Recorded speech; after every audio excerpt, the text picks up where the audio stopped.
Good morning, good morning, good morning. Kia ora. Welcome, whānau. Thanks for joining us again today. Morning, George. Good morning. You doing well? New headphones? Yep, got new headphones because I kind of caught myself in this weird pattern where I'd just like buy these cheap Philips headphones and then one side would fuck out and then I'd go buy some more. So hopefully if I spend $20 rather than $10, maybe I'll get a bit more mileage out of it. It's a step up to the high quality. Yeah, JBL. That microphone that you've got, that you're using, I often send that when I'm doing a product I used to do, want to do again, called Elephant TV, which is a debate product. I package that up, that microphone, into the box that you've got, and I send that off to people to use because I want their audio to be decent. And I often put in there a pair of $10 Philips Bud earphones, and I just say, just keep them. You don't have to return them once they've been in your ears because they're only $10. So I know exactly the ones you're talking about and what you are. When are you going to step up? And there is a life outside of $20 headphones as well. There's like $40 headphones or $80 headphones. Do they make any difference? I don't really listen to music when I'm walking around. It's more podcasts, so it doesn't really matter. It's true, actually. It's actually really true. I mean, I remember before we had decent internet speed in the world, we'd have to send, like working in radio, you'd have to send audio files away, and especially working in sort of news and talk radio, you would just make it mono because it's talk, it's voice. It's like we're talking right now, and we may be in stereo technically coming out two speakers, and it might be able to do it, but it doesn't matter because there's no effects, there's no nothing. So actually, I know what you're saying about having lesser quality headphones for just the vocals. It doesn't really matter, does it? There's actually, I've noticed a trend with some podcasts just not compressing or something. Like I listen to a podcast that's quite often 250 megabytes, and it's like, whoa. It's like, what is this, like an episode of a telly show or something? Well, that's pretty big. So quarter of a gig. Yeah. I mean, it's a long podcast, maybe 2 or 3 hours, but yeah. I know I often talk about being not too technical and being more a better end user, but one thing I do know is audio. 128K, if you're recording stereo on 128K, it's about a meg a minute. 128K is what we are perfectly happy to broadcast on the radio. So 128K to meg a minute means an hour-long podcast should be about 60 meg. Yeah. The ones when I record my Department of Conversation, I make it 192K, which is a little bit better, and my podcast come out at about 90 meg. So 250 meg, unless, and I'm talking for an hour and a quarter, unless it's a Joe Rogan 4-hour podcast, 250 meg seems, and it's just audio you're talking about, that seems horrific. Sometimes it's 3 hours. So the example I'm using probably is 3 hours. So it's that's not so bad. Legit. But I do the thing which is very old-fashioned now, it seems, of downloading files onto my phone, right? So I can listen to them because I'm not a mobile data person, right? Because at a quarter of a gig you'd run out pretty soon, and I hate the idea of like using mobile data on the go. It seems weird to me. I'd rather, but it means I'm left behind by many things. Like I was just the other day, I was trying to find like how to download the Midsummer soundtrack from that movie Midsummer. Yep. Couldn't work out how to just download some MP3s onto my phone. You have to get an app, get Spotify, and use your data and blah blah blah. Yeah. Blah, blah, blah. Well, we talked about subscriptions yesterday. I have a YouTube subscription. I actually pay for it. YouTube Premium. It's $15 a month or something. It's because I just cannot stand all those adverts. So they've got me. And one of the things it does do is it gives you, when you're on your phone, you're able to keep playing YouTube while the screen's locked. So you can use it like just audio. So I actually listen to a ton of podcasts on YouTube while it's in my pocket with the screen turned off. using YouTube Premium. So, I mean, it does use mobile data, as you say, but then again, I just throw the cash around. It's no problem. Yeah. So I get it. I get it. All right. Hey, a bit of a different show today, a bit of a different angle today. We've got kind of a topic we want to talk about, which is, in fact, the first topic we're going to talk about, which obviously is inflation and the OCR, is leads into the second conversation. And the second conversation is based on a couple of things. One is an article, which I'll show you when we talk about it, from an American writer, basically saying the reason we blame Republicans is because Republicans are to blame. Like, you hear this conversation, like the reason we blame the other side is because they're the other side. He's setting a position that the reason we blame them is because they deserve it, of the blame. And also the anniversary of same-sex marriage being legalized in New Zealand, which I noticed over Easter weekend was something. So there are two things that have kind of buttressed up against each other that's caused me to go into a bit of a deep dive on how terrible the Republicans are. And actually, as strange as this sounds, George, and you may disagree with me on this, how much I appreciate our national party. Because when you look at what happens in America to their quote unquote right party, right-wing party, politically right party, you realize quite quickly how most of the rest of the Western world, at least the OECD countries, our right-wing parties are pretty normal in comparison. And, you know, I think about and I'm using an example now, could you go and have a beer with Marjorie Taylor Greene? It might be a bit weird. Could you have one with Christopher Luxon? Probably could. You know what I'm saying? So it kind of just fucking horrible. Well, it probably wouldn't. It'd be a Pinot noir with smash Mr. it Luxon over his head. Yeah. They say it's taken down, brother. We're not doing that. We don't support violence. But anyway, it did give me an appreciation as well for, often I say on this broadcast, I'm talking about the right at the moment because the right are in opposition, and it's actually an oppositional position rather than a right position. Sometimes it's a right position, sometimes it's an oppositional position. But the thing I realized is, when National is in opposition, they play the oppositional role. So, for example, they call to account everything the government's doing, and they say it's all wrong, and they say they would do it differently. But then when National gets into government, not much changes, really. Whereas the Republicans, when they're in opposition, like they are pretty much at the moment, they are revolting, suppressing minority voting opportunities, wanting to cancel Roe versus Wade, fighting against the LGBT community. And when they get into power, they try and enforce all those things in that they were talking about when they were in opposition. And I had this realization. It was a really clear example of what the difference is between a revolting right. And when I say that, I'm not actually talking about everybody or every party who's on the right. I mean, the people who are, and the parties who are revolting and on the right are the revolting right, and actually quote unquote normal oppositional politics.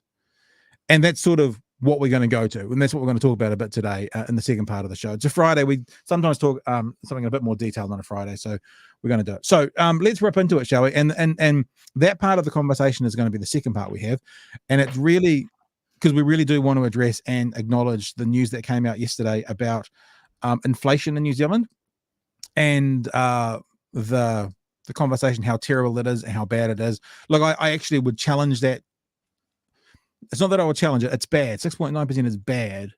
But what I will challenge is why it's bad and what this government did to get it there, or how they responded. We'll go through that in a second. But first, let's just, if you haven't seen it, and I'm sure you've seen it somewhere, have a look at the headlines from One News last night when they were talking about inflation. And one of the things I wanted to show is I think it's always important for us to keep in mind where we are in the rest of the world.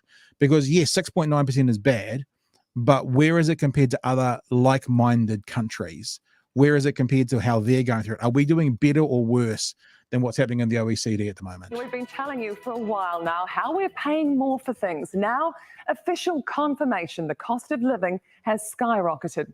Inflation has soared to 6.9% in the 3 months to March. The 1 point increase on the previous quarter is the biggest jump in more than 30 years. The figure, which measures the annual increase in prices for certain goods and services, is lower than many economists had forecast. It's being driven by rising... So let's just make that first point. there was interviews, I don't think yesterday, but maybe the day before, or maybe it was yesterday, where Mr. Luxon was saying that the inflation is going to be well over 7% later today. It's going to come out, it's going to be well over 7%. Many economists were saying it'll be well over 7%. So actually, we'll say it again, 6.9% is bad. But compared to what the economists and the opposition were saying, it's better than they were expecting. Construction costs, rents, petrol, and increasing costs overseas for food and second-hand cars. The other thing that's important to point out, that the things that are driving inflation up, much of it is completely uncontrollable by many aspects of society. We can't control the cost of oil. Government can't really control the cost of rent. We can't really control the cost of second-hand cars. Although you could argue, taxes, GST, that kind of stuff. But in general, we can't. And the cost of construction is going up a lot because of demand around the world and because there is a shortage of things like jib all over the world. All of those things, pretty much, the government can't control. Cost of food that comes from offshore, government can't really control. Do they have some control over the cost from food produced in New Zealand? Yeah. But the stuff that comes from offshore, no, not so much. But we're not the only ones suffering as the Ukraine conflict, COVID, and global supply issues continue to take a toll. For better context, 7.7% is the total inflation rate for the OECD group. So when she says total inflation rate, that's the average. So 7.7 is the average. So if you're above 7.7, you're doing worse than the average. If you're below 7.7, you're doing better than the average. We're 6.9. Of countries. It's 8.5% in the United States and hitting 7% in the UK just last week, a 30-year high there. Our neighbours Australia is lower at 3.5%, but that's expected to go up when their latest figures are released next week. So what you're saying at the moment a lot, as well as various lobby groups and stuff putting out Australia as the example. There's no question Australia is doing better than New Zealand, 3.5%. And if we follow the same model that's happened in New Zealand, we've just jumped by a 1%, maybe they'll be 4.5 to 5%, which is still significantly better than New Zealand. But they appear to be within our, when I say like-minded, similar sorts of countries, to be the outlier, not the example. Katie Bradford has more on. That's what we've got from there anyway. So that was the first part of that conversation. We then, in the same report, wanted to move into what the politicians were saying, because the politicians are now responding, as you would expect. The opposition are saying it's got everything to do with the government. The government is doing, is throwing their hands in the air, saying, well, what do you expect? What should we have done? What should we have cut? Let's have a quick look at that as well. Hey, listen, Grant Robertson, you're addicted to spending. Labor plans to spend an extra $6 billion in next month's budget. And it's just putting inflationary fuel on the fire. We're not talking about cutting services or having austerity, but what we're saying is let's be really thoughtful and intentional about that. What spending do people not want us to undertake? It's a good question. If you're thinking about the kinds of spending that a government might do that would be big enough to really have an impact on inflation, you're thinking about things like the wage subsidy scheme. Is that what people are saying we shouldn't have done? Many of the factors driving it. So that's an example, and when we've got another part we're going to play about this, but I want to give you a chance to chime in first if you want to, George. Yeah, it's interesting. That's the example of the oppositional MP. The government's doing terrible. We would do better. Of course, the follow-up question is how, which we didn't get an answer to, and the answer is they wouldn't have anything specifically. What would you cut? And they wouldn't have anything specifically to that. So that's oppositional politics. George, yours. Yeah, I mean, I was just going to reflect on that point, right? He says, it wouldn't be austerity. But then what is it? And then sort of vaguely at the end says, we'll still be spending, but better or something. Yeah. Which is the opposite of what they're saying, right? That we shouldn't be spending. When he said Grant Robertson is addicted, I thought he was going to say something. Is a dick? Something else. Grant Robertson is a dick. Oh, sheesh. It's a bit hard, Mr. Luxon. But what a great response from Grant Robertson, eh? Yeah. That's always the case. It's always the case that you go, okay. I mean, basically Grant Robertson almost did the job of the journalist. So we're spending too much. Where should the cuts be? It's a fair question. And look, I guess I haven't seen the government books. I don't have them in front of me. I can't go. We should do cut. Maybe there are places there should be cuts. Let's be fair. But the thing we're talking about today about the difference between an oppositional party for New Zealand that is a right party at the moment and how terrible the Republicans are is that was an oppositional party being an oppositional party. That was the oppositional party saying, we could do it better, we could do it better. How would you do it better? You'll find out closer to the election, but it's not actually, he's not actually going, we're going to close down, we're going to get rid of all the social welfare in the country. And then when they get into power, they attempt to get rid of all the social welfare in the country, which is what the Republicans do. They come up with terrible policies when they're in opposition, and then they try and enact them. An oppositional party comes up with poking the bear that is the government, but then doesn't change that much when they get into government. I think that it shows that the climate, the political climate is such at the moment that the National wouldn't be able to say we're going to cut spending on these specific programs without it negatively affecting their polls, right? I think, that's why there's sort of a bit because, oppositional parties do get a little bit more specific than that. The right wing love to say we're going to, cut this or cut taxes or whatever it is. Yeah. But I think he just doesn't really have the political space to move that far towards specificity. Yeah. So then, of course, to wrap up this part of the conversation around inflation, the question is why and how have we got to 6.9%, right? And so News Hub last night had a really, really interesting conversation. He's an economist, and they refer to him as an independent economist. Now, I'm assuming that means he's not affiliated with any bank or group, although he does some writings. If you look up his name, Mike Riddell is his name. And he is by no means, you can hear in his ideas for how to correct this and fix this, signaling an easy ride for a left government. So let's make that clear to start off with. He was asked by News Hub last night, who's responsible? Because the reporter there is like, the infighting started. Who's to blame here? Where do you stand on this?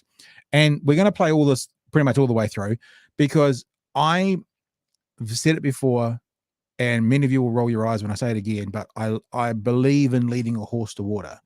I want us, me included, to understand why this inflation is there. Is there someone to blame, and what can be done about it? Rather than just pearl clutching and pointing fingers and yelling, you're to blame, and having the other guys go, no, we're not. I actually want to know and learn why this is there and what can be done about it. And this conversation, I think, is the start of the learning for me, and maybe hopefully it'll be some of the learning for you as well. So the conversation starts with him being asked who's responsible for this, inflation.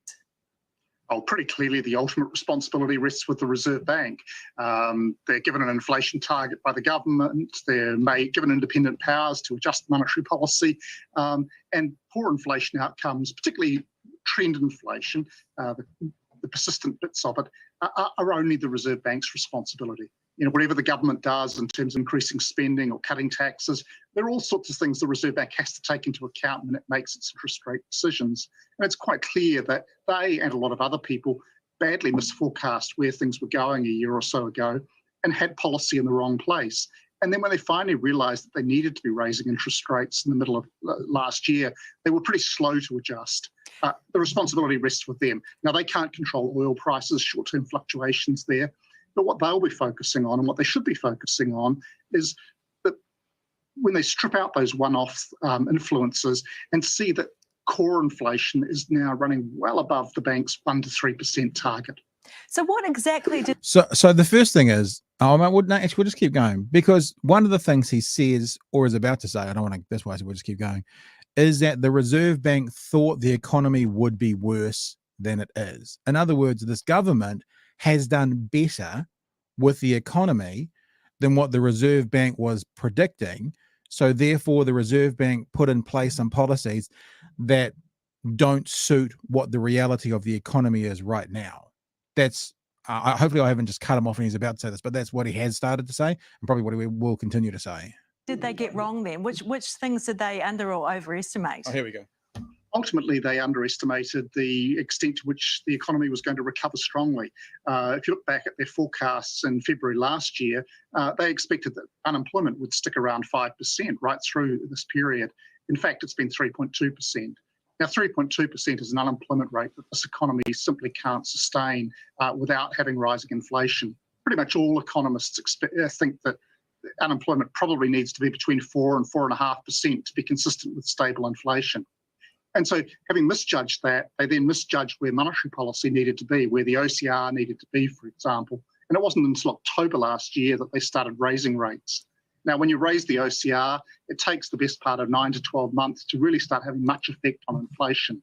So today's inflation outcomes are the result of those erroneous choices they were making a year ago. Okay, so given So I'm laughing at the erroneous choices. So basically, the Reserve Bank thought this government wasn't going to do as well as they have. Well, certainly the economy wouldn't be as good as it is. They put things in place then for an economy that was going to be worse. And now that it's better, their decisions of 9 to 12 months ago is the cause or the reason of the inflation today. It's pretty hard to hear. And you're right, this gets worse. When I say gets worse, it gets harsher. He's basically saying, oh, we need more unemployed people. You know, we need more people to lose jobs right now. That's what we need to help fix the economy. And we need rates to go up. We need the OCR to be higher. And I know most of you know this, and I'm not trying to educate you or tell you how to suck eggs, but for people who have mortgages, the OCR going up is a terrible thing. For people who have bank deposits and savings, the OCR going up is a fantastic thing because rates go up. So your savings rates go up and your mortgage rates go up.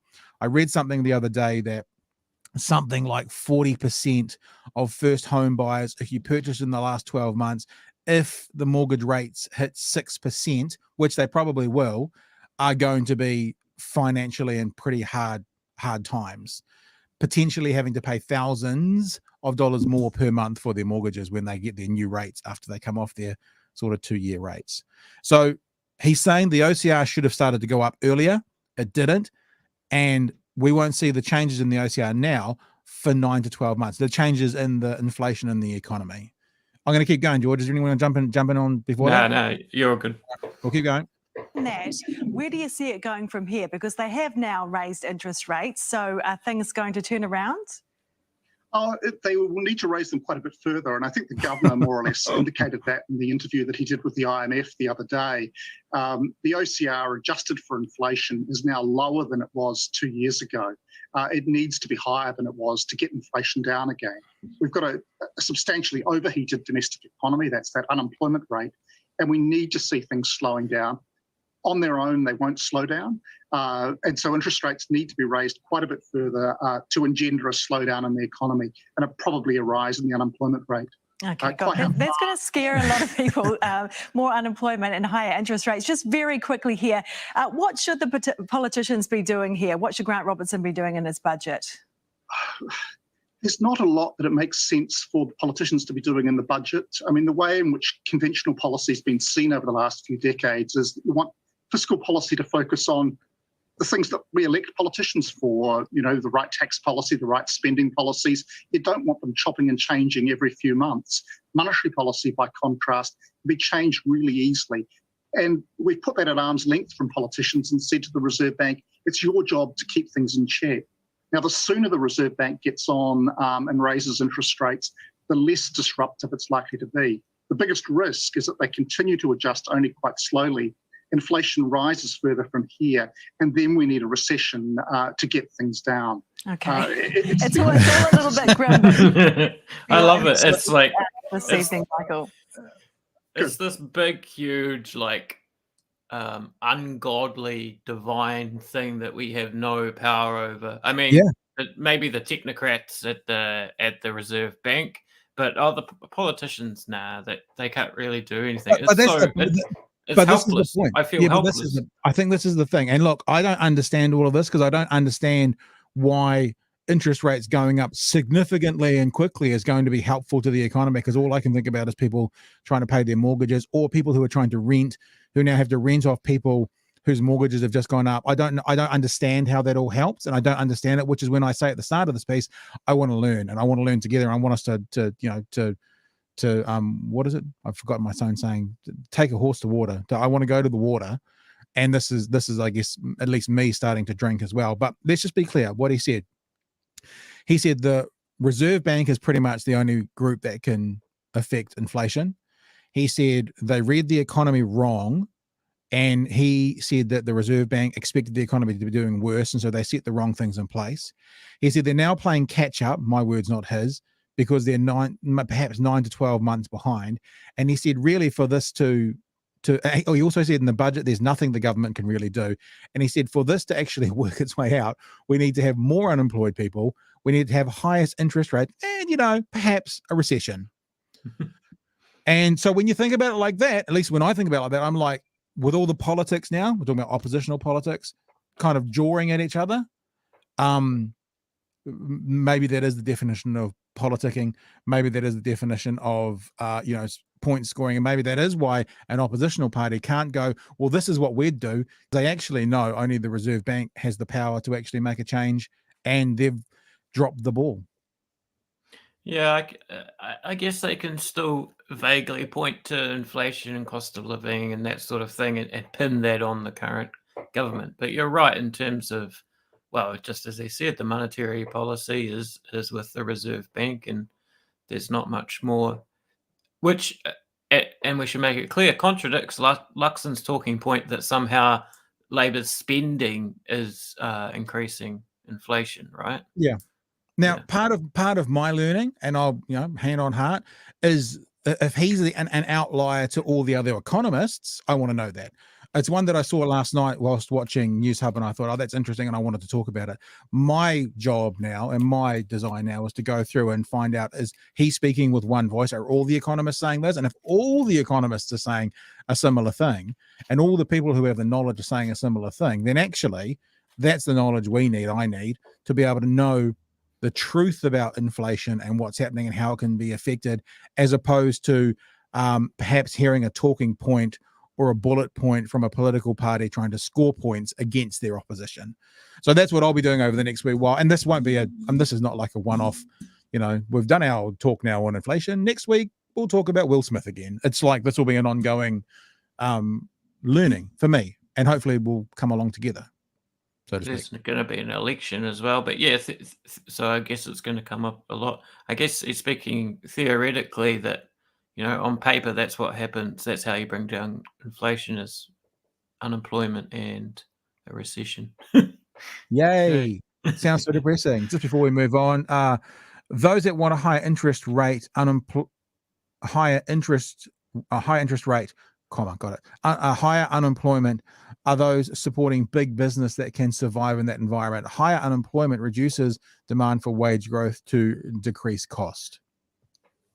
Sorry, my dyslexia kicked in then, and I didn't see where the comma should have been. Yeah, but I mean, as a economist, I guess whether he supports big business or not, he's saying from the whole economy, this is how you bring down inflation. Now, whether that means what Emperor is there saying about, supporting big business, I don't know, but that's the perspective he's put out there.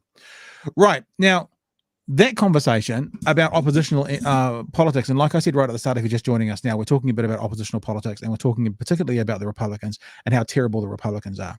Now, the reason being is that I feel it sounds weird. I feel quite grateful for the National Party at the moment, because I can see that they are not in the vein of what we could have as a right-wing oppositional party like they do in America. This conversation is really based around something that happened in the weekend to me. I had, of course, one of my favorite places, it was Facebook, pop up a little reminder saying you have memories with Lewis Wall and various things from today. And that's because 2013, April 17th, was when marriage equality, same-sex marriage, was legalized in New Zealand. And so therefore it was the 9-year anniversary on Easter weekend. So that made me start thinking about that. And of course, if we're going to do that, we've got to do as you would only see in New Zealand when legislation passes. What happened was the Parliament broke out into a verse of Pōkari Kariana. I understand. Speakers trying to get control, and only in New Zealand.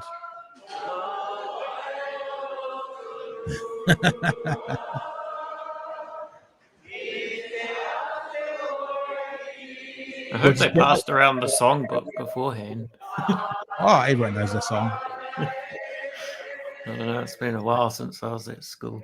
That was I'd need a harmonies. refresher. I don't know about you, George. You might have been at university at the time, I guess, probably, and doing stuff. Still at university on some level. But that's a time and place event in history for me. Like, I remember where I was and when it happened, Listen to this.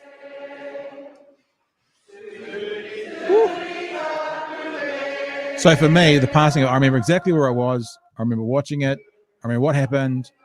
Yeah.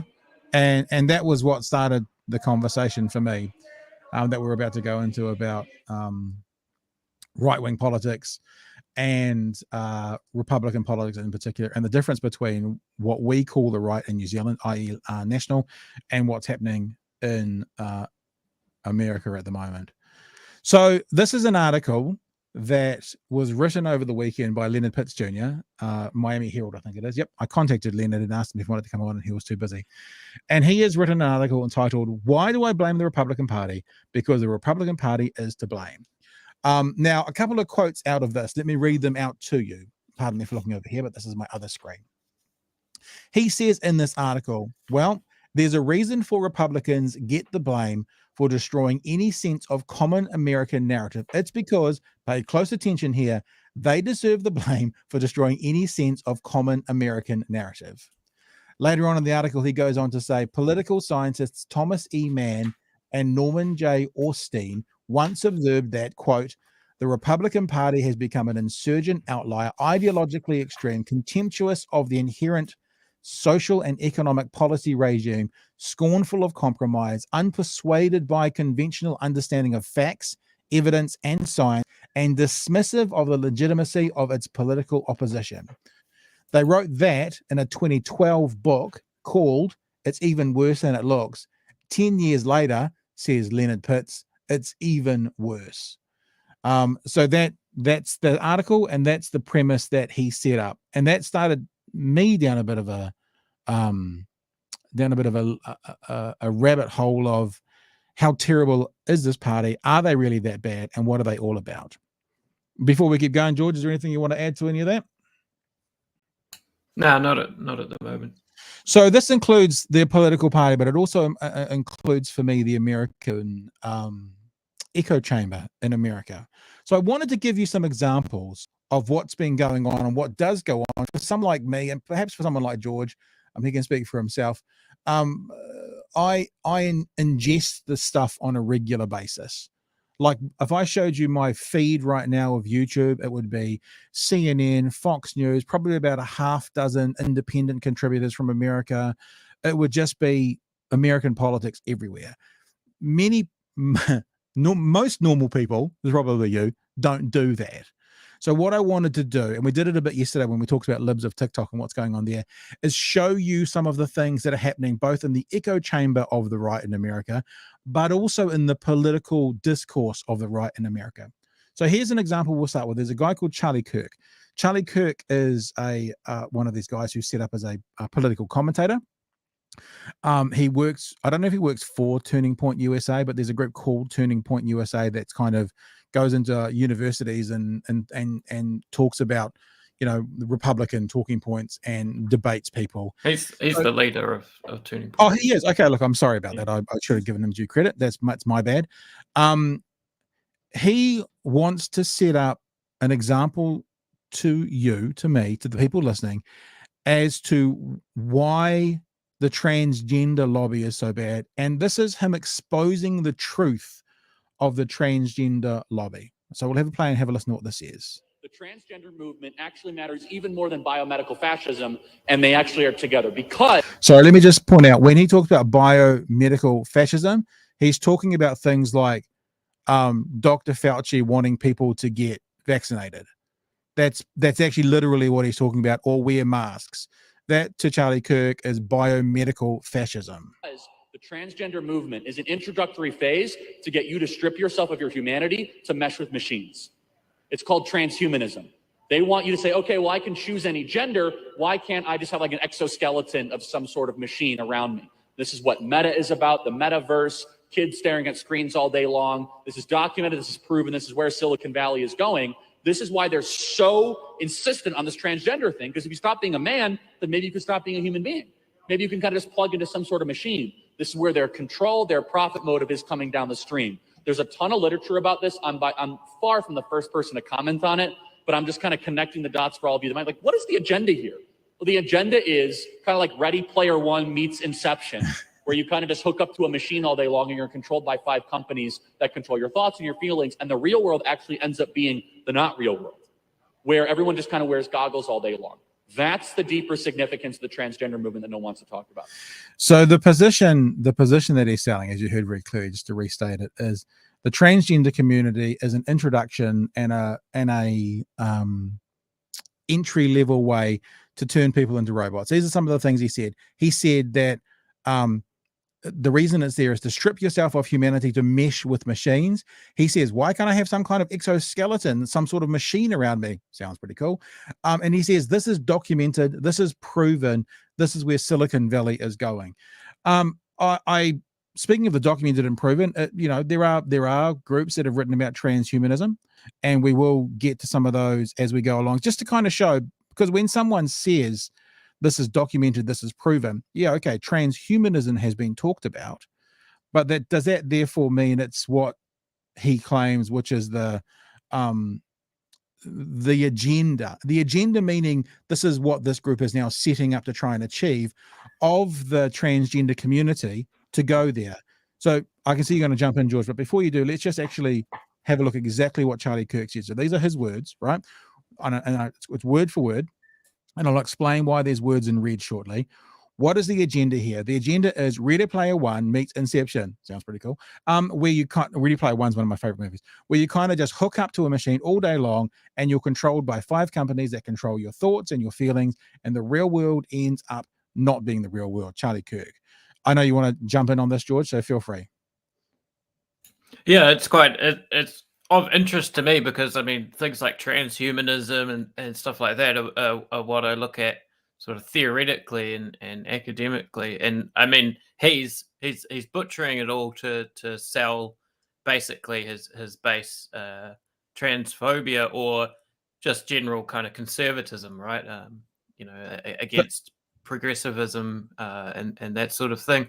But there is a general among Silicon Valley and in mainstream sort of I guess perception of progress and where we're going in history, there is this idea that we can sort of identify as transhumanism that is about like basically getting away from the fleshiness of the corporeal world and sort of beaming up into cyberspace. And these sorts of philosophies that were big when the internet came about, they're big in Silicon Valley among the companies that Charlie Kirk is talking about. It's really interesting to hear him sort of take on this rhetoric, especially considering some of the allies of that certain political turning point and the right in America, people like Peter Thiel do have these transhumanist fantasies of us being plugged in. But the question we now need to ask, and people can't read this, I'll read it in a second, but what he's actually saying is the transgender agenda is transhumanism rather than being them two separate issues. That's the connection. And for people who aren't aware, transhumanism is a social and philosophical movement devoted to promoting the research and development of robust human enhancement technologies. Such technologies would augment or increase human sensory reception, emotive ability, or cognitive capacity, as well as radically improve human health and extend human lifespan. So the reason in that previous thing that I had that part in red was, in my opinion, that's where it goes from perhaps a philosophy or an idea that many would adhere to, one day we'll be hooked up with machines and the real world will be not real, and to me at least goes into the conspiracy theorist tropes a little bit of, and you're controlled by 5 companies that control your thoughts and your feelings. Now you and I may disagree a bit on that, George, but I'm like, so if I'm hooked up to Meta, Facebook 24/7, does that control my thoughts and my feelings? That's the bit where I think that he is purposely using the conspiracy theory, the thing about big business and government wanting to take your guns and everything away from you, and they're going to control you, and you're not even going to be you anymore. You're going to be Meta you. He's using that common thing that we see from the Republicans is somehow linking the woke trans teacher with Disney, like they're in cahoots, or saying that the left and Disney are somehow in cahoots, or this sort of thing, or Google or Facebook or whatever. I mean, I like it. It's Charlie Kirk's talking about something interesting, but for totally the wrong reasons. Yeah, yeah, He yeah. probably heard transhumanism and thought, oh, it's got trans in it. Let's link these Yeah, two yeah, yeah. things together and turn just to sort of like, you know, continue to make our followers scared and pay for their subscriptions and all that sort of membership fees and all that sort of thing. And when he but says when he the says this is problem I- documented, when he says this is documented, this is well proven, and people are writing about it, he's right. There's stuff all over about it, but it's very difficult to find like an academic or a scholarly look on what it could be to then link it to what the transgender community is trying to do. That's the tropey leap from the Republican to this word. Yeah, for sure.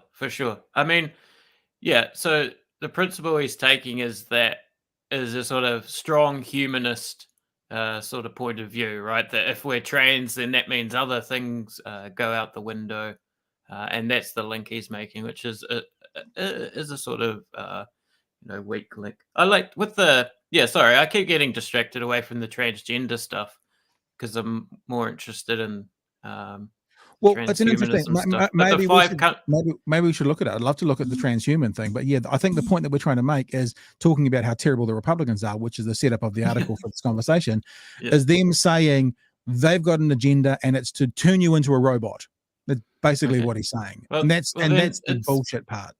Well, then it's a good example of how it's like CRT.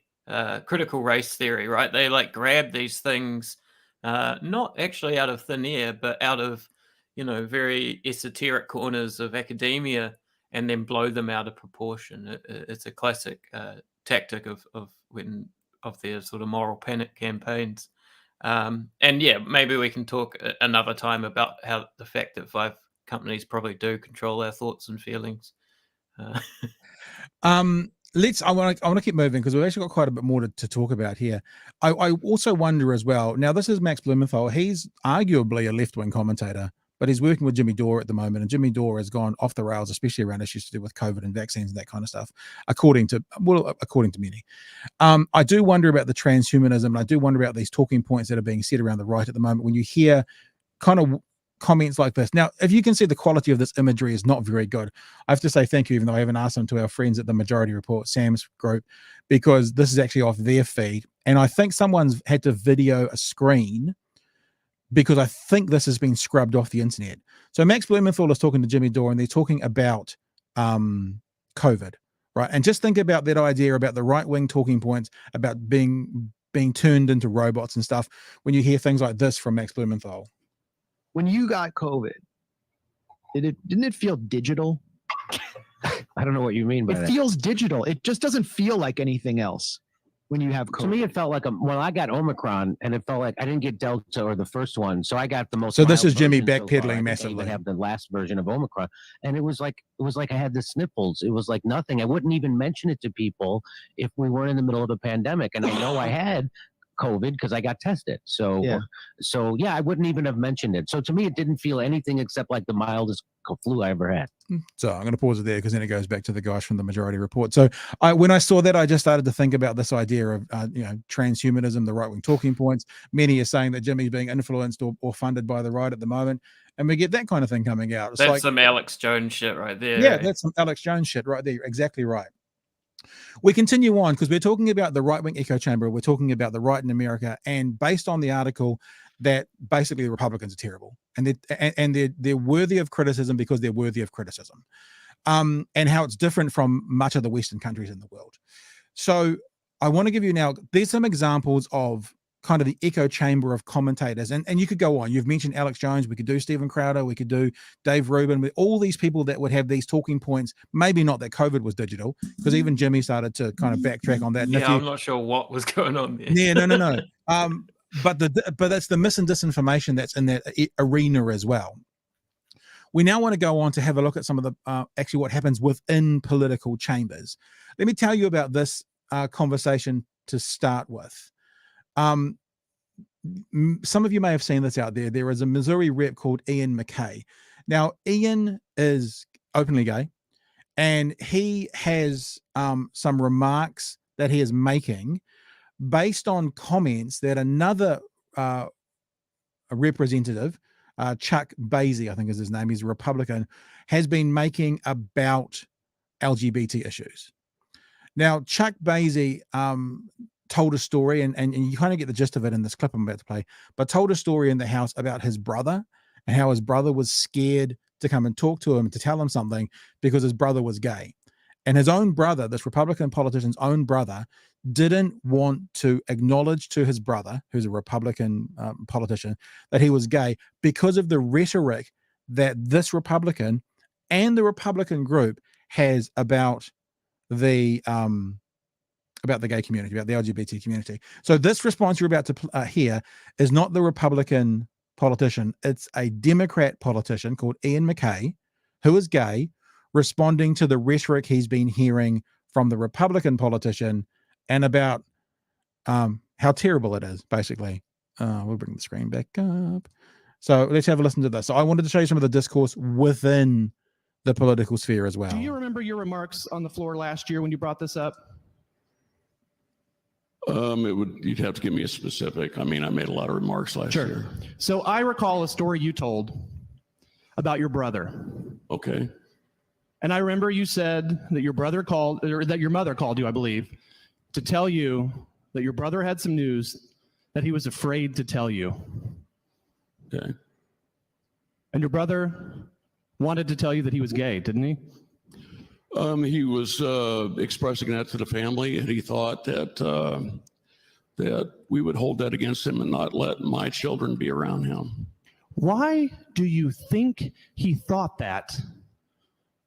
I don't know. It never would have happened. I'll tell you that. My kids at that point in their life adored my brother.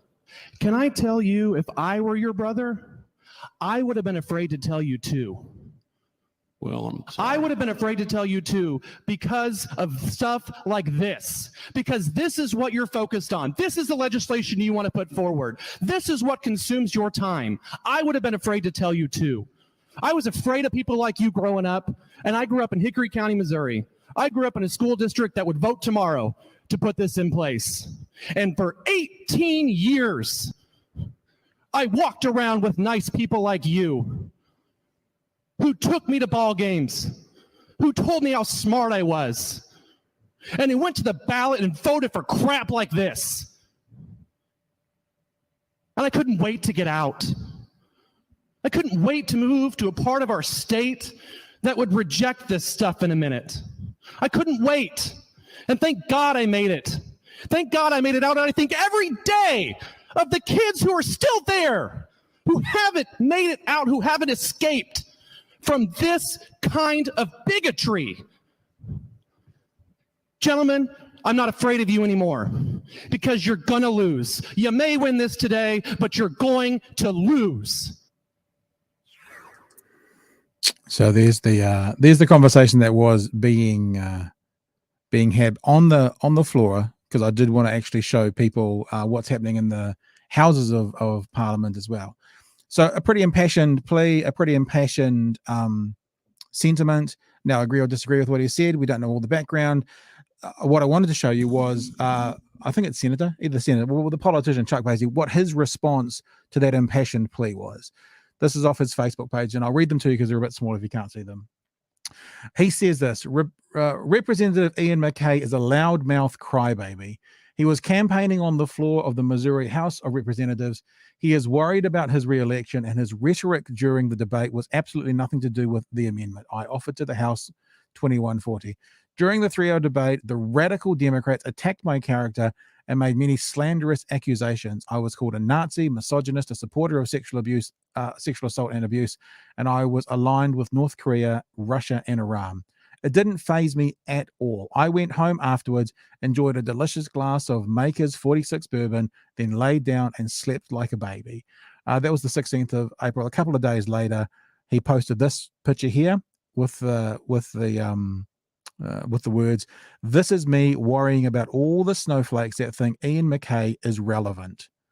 So that was the Republicans' response to that impassioned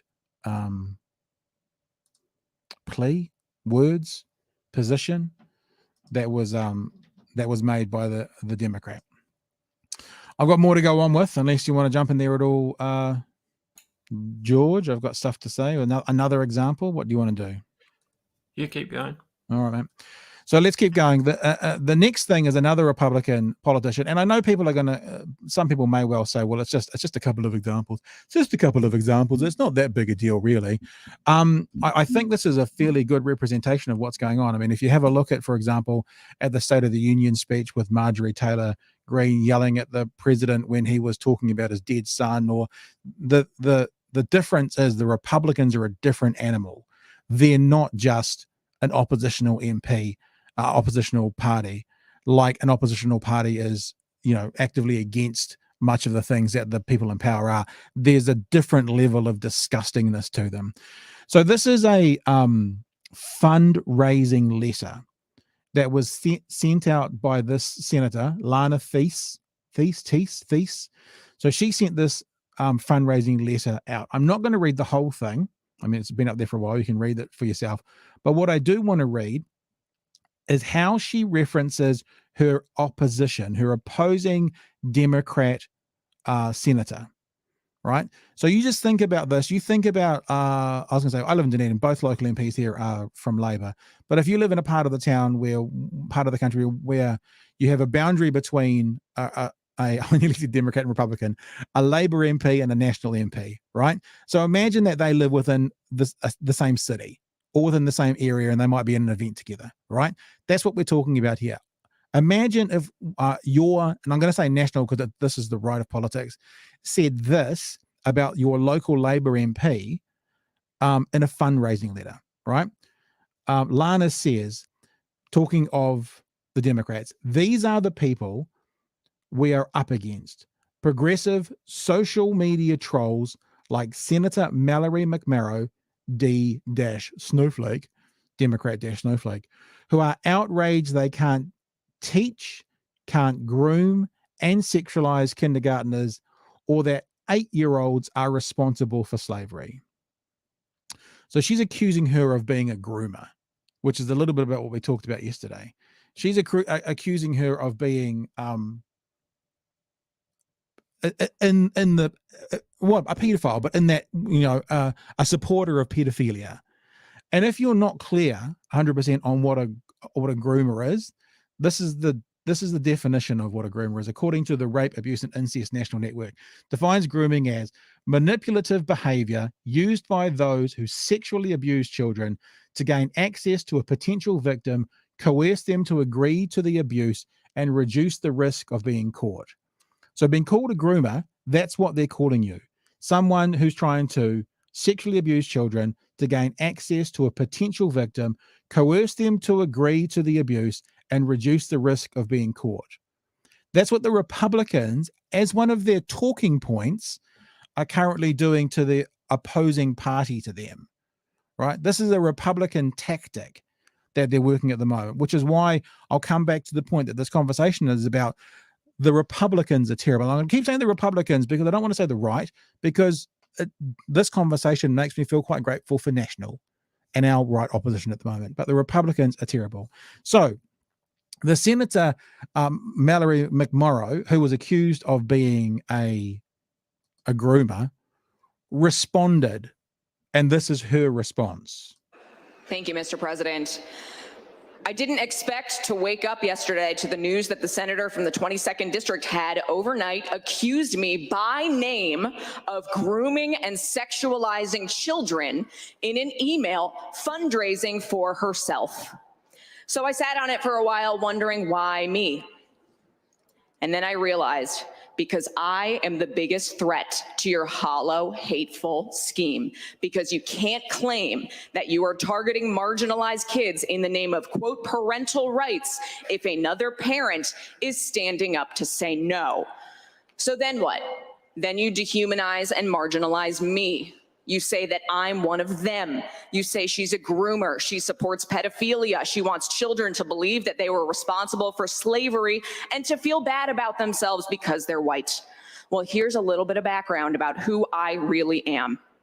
Growing up, my family was very active in our church. I sang in the choir. My mom taught CCD. One day, our priest called a meeting with my mom and told her that she was not living up to the church's expectations and that she was disappointing.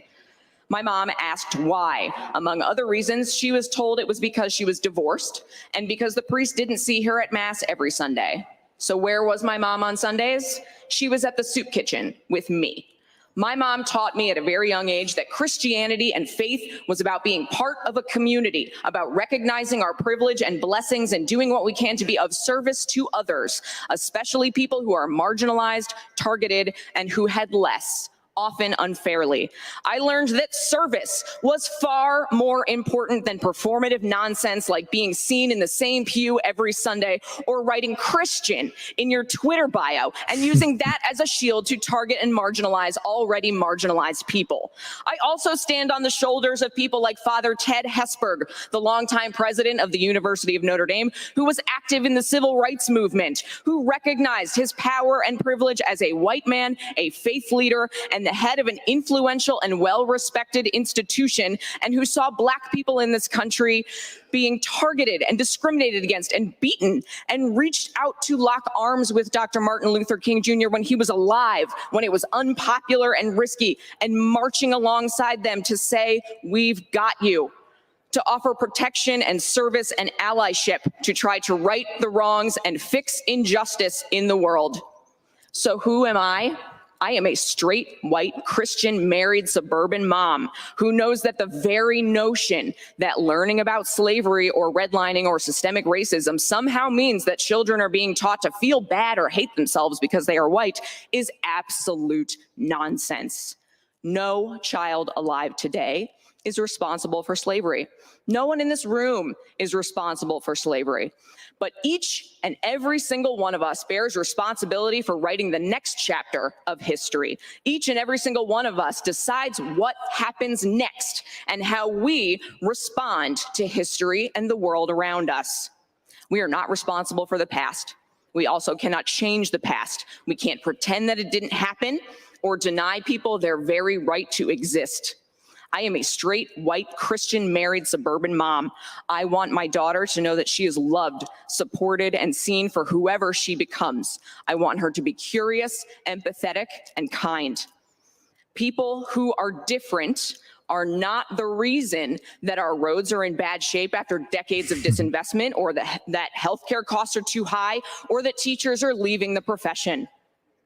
I want every child in this state to feel seen, heard, and supported, not marginalized and targeted because they are not straight, white, and Christian. We cannot let hateful people tell you otherwise, to scapegoat and deflect from the fact that they are not doing anything to fix the real issues that impact people's lives. And I know that hate will only win if people like me stand by and let it happen. So I want to be very clear right now. Call me whatever you want. I hope you brought in a few dollars. I hope it made you sleep good last night. I know who I am. I know what faith and service means and what it calls for in this moment. We will not let hate win. That would be her time. So I'll say it again. The original place we started this conversation was about an article that came out talking about the reason that the opinion piece writer blames the Republican Party is because the Republican Party is to blame. You might look at this and think that there's some outliers here, and I've cherry picked a few examples. That whole calling people a pedophile or a groomer is a Republican talking point at the moment. It's not an outlier. It's a Republican talking point. And as I was listening to that 4.5 minute, so eloquent response, I was just reminded of this tactic that's used called a Gish Gallop. Now, if you're not aware what a Gish Gallop is, there was a person whose surname was Gish. You might want to Google that while I'm talking about it, George. I can't remember his full name, but he was I think he was like he was a Christian debater, and he'd go and he'd debate people, creationism versus evolution, that kind of stuff. And what a gish gallop is when someone uses a throwaway line, like you're a groomer, that then enables someone to give a 4.5 minute response to it to actually set the record straight. A talking point or a trope, or, you know, what any political party is doing, but the Republicans seem to be absolutely best at it at the moment, is they use the, whether they know what they're doing themselves or not, the tactic of a gish gallop by throwing out a sentence or throwing out a word, and then it requires 5 minutes to respond. So within a debate, it's like saying, ivermectin works, and then having to explain in great detail why ivermectin doesn't work. That's a gish gallop. And that's what we see, and that's what's happening within the Republican Party, and that's what's happening with this groomer thing. But don't get me twisted. One of the reasons I'm saying that the Republican Party is terrible is because they are not just outliers, and they are not just using, a few people that the leadership is pulling back into line. They are actually using that as an example, but other things like that, CRT that George mentioned earlier is another good example of, as a part of their concerted effort to try and get votes. George. Yeah, it's a unique system of like insurgency and governing at the same time. I think that's what Trump sort of indicated, right? It was that he was able to be in opposition while in power. That was sort of the trick that he was able to play. And I guess that comes down to not just his magic or the Republican Party, but also the unique system that America has as a whole, right? That there's like these two massive parties, and then there's the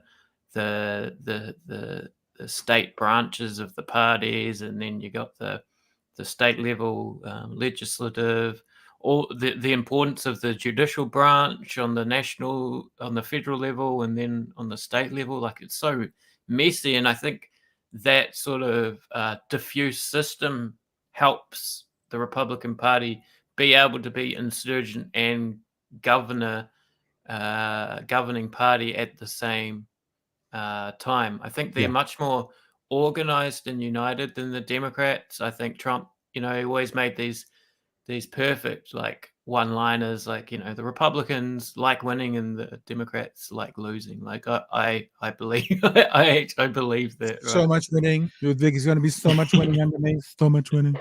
Yeah. I think Trump changed the game as well, and we're all seeing this highlight coming out at the moment at Piers Morgan interview coming up, and the big highlight is Trump walks out on Piers Morgan. I mean, come on.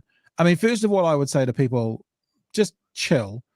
I mean, does he walk? Is that really if that's the headline that they're trying to sell this interview with, the interview must be a pile of shit, as opposed to any actually. So nothing substantive came from this interview. The way they're selling it all over the world is Trump walking out. I mean, and so what I would just say to people, if they haven't seen this, that's the spectacle, baby. The former president's in denial. I'll be completely straight to your face. I think I'm a very honest man, much more honest than you, actually. Really? Yeah. It was a free and fair election. You lost. Only a So fool. shiny. You think I'm a fool? I do now, yeah. With Excuse me. Okay, with respect, The have you legislature. produced the hard evidence? Excuse me. The most explosive interview of the year. I don't think you're real. I realize that's not my heritage. Let's finish up the interview. Morgan versus Turn the Trump. camera up. Oh, there you go. and well, no, but so he walks away. I mean, all I'm suggesting is we just wait and see what the actual interview is, because someone walking out of an interview could be at the end of the interview. They're making it like he stormed off, like Piers Morgan got him. Piers Morgan's a supporter of Donald Trump. He's a friend of his. He talks about him in a positive way all the way.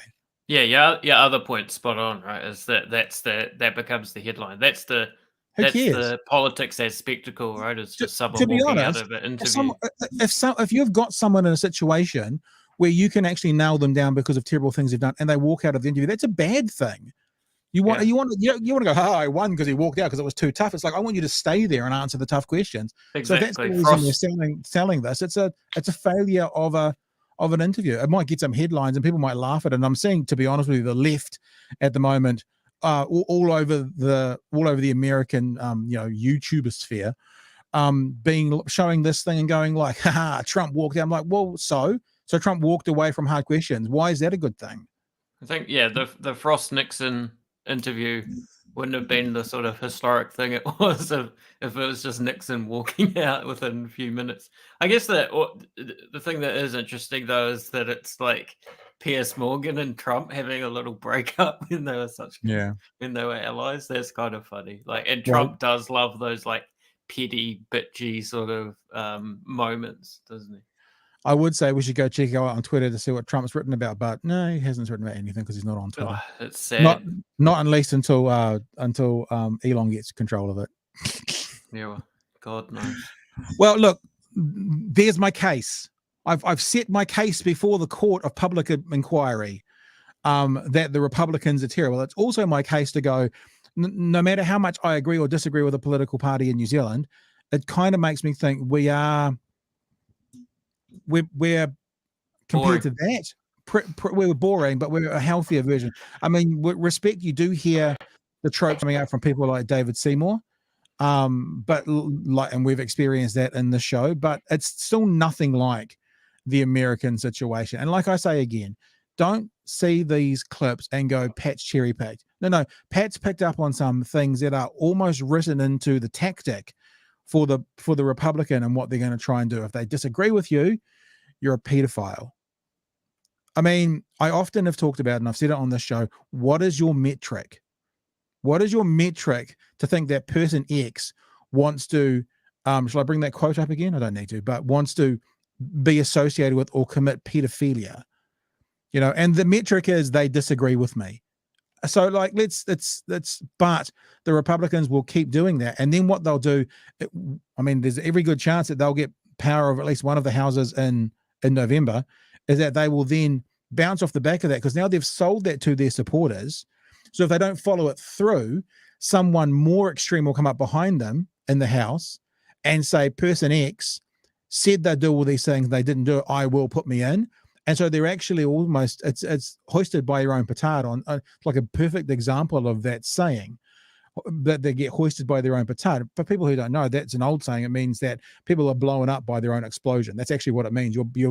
You're carrying a bomb and you were killed by it. That's what hoisted by your own petard means.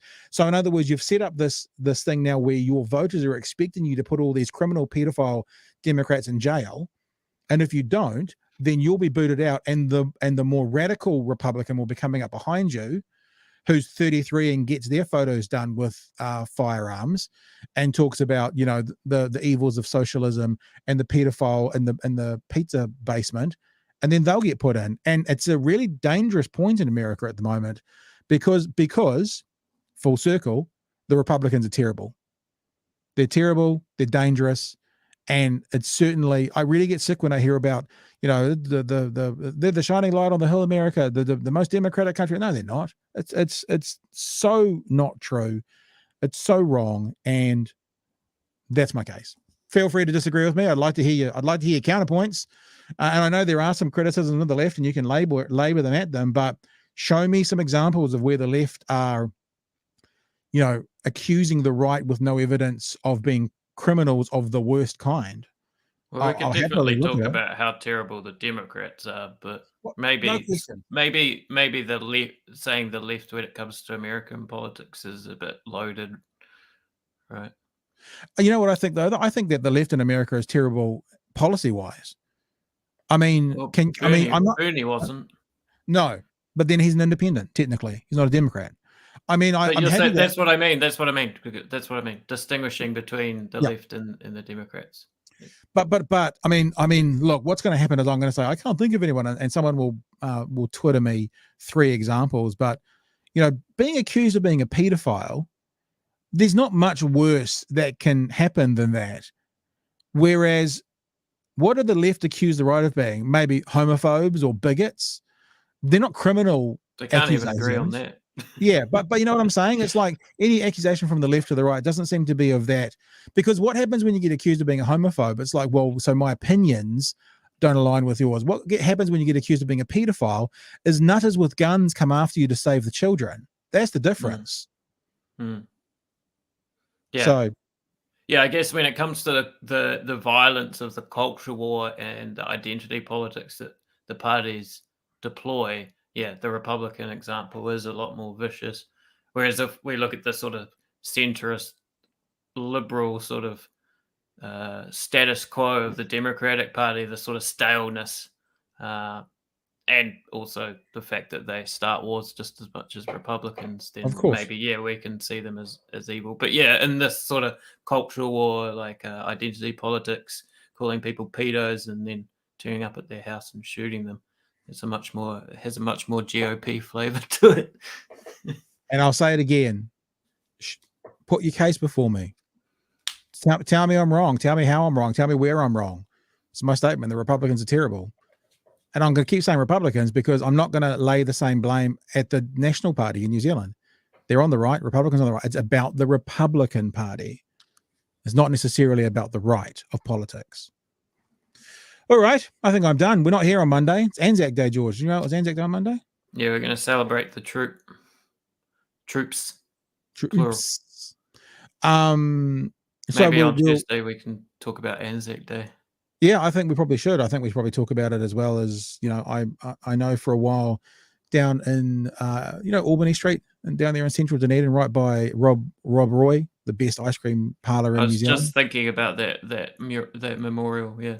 Well, it was Baxter's the surname, isn't it? The peace activist. Yeah. And that hasn't actually happened. It's been turned into kind of a walkway, or are they putting up that statue there? They was going to, no, sorry. Is it there? Yeah, sorry. Yeah.